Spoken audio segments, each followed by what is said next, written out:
শ্রী রতন দেবনাথ, ত্রিপুরার সর্বোচ্চ গুড়া মশলা উৎপাদনকারী লংতরাই গুড়া মশলার পক্ষ থেকে।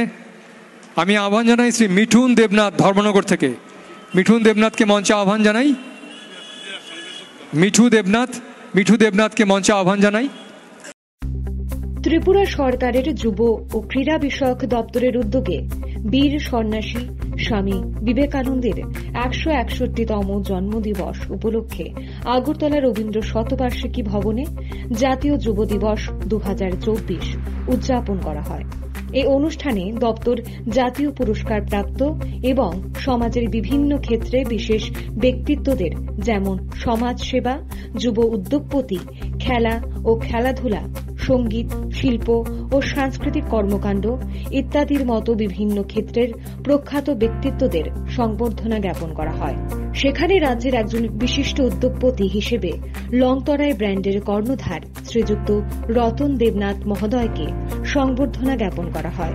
তাঁকে প্রথমেই উত্তরীয় ও পুষ্পস্তবক দিয়ে সম্মাননা জ্ঞাপন করে তাঁর হাতে বিবেকানন্দের স্মৃতি স্মারক তুলে দেন যুব ও ক্রীড়া বিষয়ক দপ্তরের মাননীয় মন্ত্রী শ্রীযুক্ত টিঙ্কু রায় মহোদয়। অনুষ্ঠানের উদ্বোধকের আসন অলঙ্কৃত করেন রাজ্যের মাননীয় মুখ্যমন্ত্রী প্রফেসর ডক্টর মানিক সাহা মহোদয়।